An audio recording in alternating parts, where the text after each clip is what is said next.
ប្រភពរឿងមនីរងចិត្តបានផ្សារភ្ជាប់ក្នុងប្រវត្តិសាស្ត្របណ្ដោចិននៅសង្គ្រាមលោកលើកទី2ចាប់ពីឆ្នាំ1939ដល់ឆ្នាំ1945ខប្រភេទរឿងមនីរងចិត្តគឺជាអក្សរសិល្ប៍ប្រភេទអក្សរសិល្ប៍ទំនើបបែបប្រឡំមកមនោសញ្ចេតនានិងប្រវត្តិសាស្ត្រក៏ចលនារឿងមនីរងចិត្តគឺជាចលនាបែបខេមរៈនិយមដែលលើកយកពីជីវភាពរស់នៅរបស់ប្រជាជនខ្មែរពិតប្រាកដការបរិច្ឆេទរឿងមនីរងចិត្តបាននិពន្ធឡើងនៅឆ្នាំ1972ប្រសូតនៅថ្ងៃទី26ខែមិថុនាឆ្នាំ1916នៅកំពង់ព្រះស្រុកសង្កែខេត្តបាត់ដំបងបិតាឈ្មោះយួននៅនិងមាតាឈ្មោះអាវមួយលោកយើងថ្ងៃមានស្នាដៃដូចជារឿងការប្រពន្ធនៅឆ្នាំ1945រឿងនារីជាទីស្នេហារឿងលាវនិងរវិននៅឆ្នាំ1955រឿងមីលីដួងចិត្តនៅឆ្នាំ1972រឿងត្រួយជីវិតនៅឆ្នាំ1973ពីមុខងារតួអង្គក្នុងរឿងមីលីដួងចិត្តមានដូចជាទេវវុឌ្ឍជាសិស្សរៀននៅវិទ្យាល័យស៊ីសវ័តរស់នៅភូមិអូតាគីខេត្តបាត់ដំបងបាឡាត់ពោធិ៍សាត់ចៅហ្វាយស្រុកនិងភូមិកោកសិករនៅឈ្នួលចាន់មនីជាក្រុមជនជាតិថៃកូនរបស់លោកទេពកោសាជានារីដែលទីកវុឌ្ឍស្រឡាញ់យកធ្វើជាគោលអនាគតប្រមាថជាសភាចាបុរសជាសភាចាបុរសខេត្តពោធិ៍សាត់ឬជាមិត្តរួមការងាររបស់ទីកវុឌ្ឍពូហ៊ីងមីងក្អាត់ជាម្ចាស់ផ្ទះដែលទីកវុឌ្ឍជួននៅហុងឈីជាអ្នកម៉ៅការដែលខាងអាវប៉ូលីសនិងមេឈ្នួយរកស៊ីទុច្ចរិតគឺជាមិត្តភក្តិរបស់ទីកវុឌ្ឍសុករិនគឺជាប្តីរបស់នាងប្រភាគឺជាប្រពន្ធរបស់សុករិនវងរិទ្ធជាកូនរបស់សុករិនកុសលគឺជាទីហ៊ានសាបីរបស់សៀមសូវ័តអាកាសគឺជាមន្ត្រីរបស់សៀមនាងចូលល្អណាស់គឺជាប្រពន្ធរបស់អង្គភើលោកជួឡងជាអ្នកតំណាងរដ្ឋាភិបាលកម្ពុជានិងជាមេបញ្ជាការកងទ័ពកម្ពុជាសមជិតជាអ្នកជាមិត្តរួមការងារជាមួយនាងច័ន្ទមនីនៅឯប្រទេសថៃនាយភឿនជាមេសង្វាតដីហោមក្បែរជាចៅហ្វាយខេត្តពោធិ៍សាត់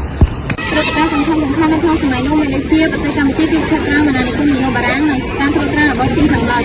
ពិភពលោកជួបនឹងសង្គ្រាមលោកទី2ដំណើររឿងទីស្ថិតនៅក្នុងសម័យអាណានិគមនិយមបារាំងចាប់ពីឆ្នាំ1863ដល់ឆ្នាំ1953គឺនៅពេលដែលខ្មែរទទួលបានទឹកដីមកវិញក្នុងពេលដែលបារាំងបានចេញអាល្លឺម៉ង់រាជអាណត្តិខ្មែរមានភាពច្របូកច្របល់ដោយសារតែសៀមបានវាយលុកនិងមានចិត្តរកខ្លួនtrongប្របាខេត្តបាត់ដំបងនិងសៀមរាបហើយព្រមទាំងចំណុចផ្បាច់នៅខាងជំនួយទីក្រុងនៅពេលដែលមានសង្គ្រាមសៀមបានបង្ខំបានឲ្យខ្មែរវិញប្រទេសខ្មែរមានភាពច្របូកច្របល់ដោយសារតែមន្ត្រីនៃជំនួយប្រព័ន្ធអង្គពុកលួយស៊ីសំណុកសុកប៉ាន់ធ្វើឲ្យប្រទេសមានភាពចលាចលអសន្តិសុខនិងមានចារកម្មធ្វើឲ្យប្រជាជននៅប្រមាណសុខទីកវុឌ្ឍជាសិស្សរៀននៅវិទ្យាល័យប្រសិទ្ធសវត្ថថ្នាក់ទី2ជំនឿទីកវុឌ្ឍជាជំនួស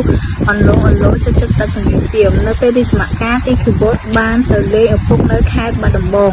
ទីកវុឌ្ឍបានជួបនឹងនារីម្នាក់មានរូបសម្រស់ផូរផង់លើនារីនៅក្នុងសបិន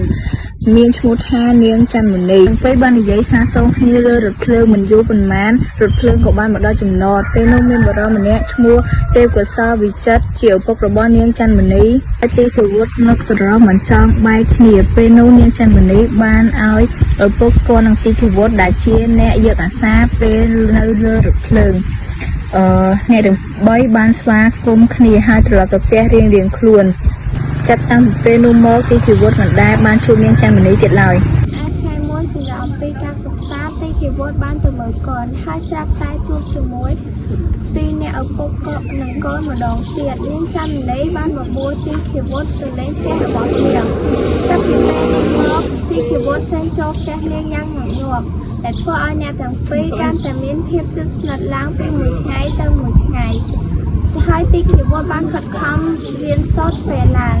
នៅក្នុងឱកាសវិសមការគ្រួសារនាងច័ន្ទមនីបានបបួលទីកវុឌ្ឍទៅលេង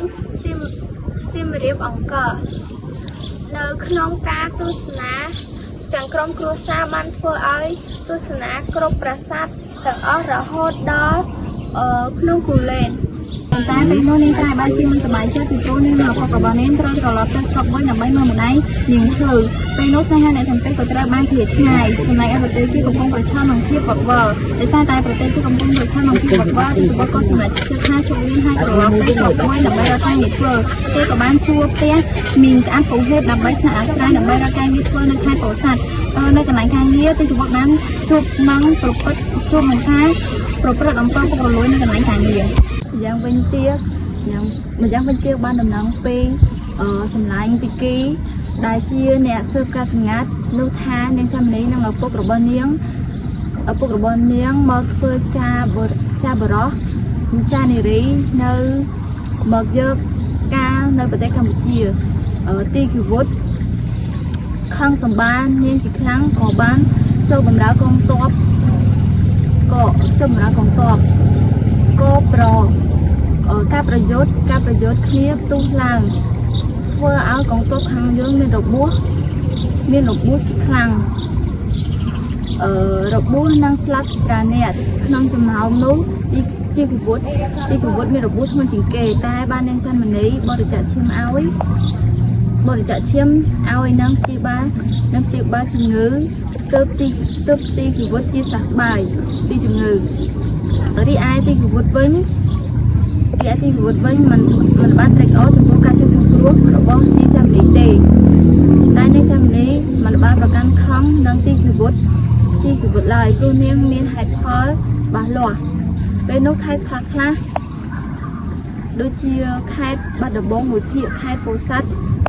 និងកំពង់ធំស្ថិតក្រោមការកាន់កាប់របស់សៀមធ្វើឲ្យ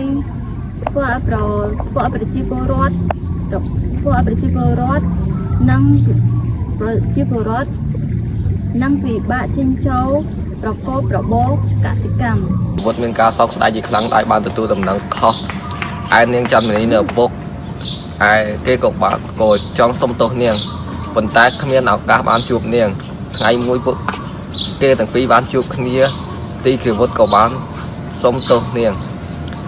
តែមិនព្រមធ្វើជាសង្សារជាថ្មីគេបានពោលបានស្បត់សច្ចានៅមុខព្រះពុទ្ធបដិមានៅអង្គរថាបើសិនបើជា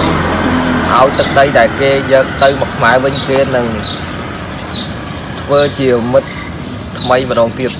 ក៏បានឲ្យទឹកដីខ្មែរវិញដោយលោកជួឡុងជាអ្នកតំណាងគេអធិបតីលោកអង្គញាដីហុងក្បែរជាអ្នកចុះហត្ថលេខាទទួលទឹកដីខ្មែរមកវិញនៅទីការដឹកនាំរបស់មន្ត្រីខ្មែរប្រទេសជាតិនៅឯចំណានជាបន្តបន្ទាប់ហើយសេចក្តីស្នេហារបស់ទីកវុឌ្ឍនិងនាងច័ន្ទមនីក៏បានកើតឡើងម្ដងទៀតចំពោះអត្ថន័យក្នុងរឿងមលាដងចិត្តគឺមាន3ចំណុចសំខាន់គឺប្រធានរឿង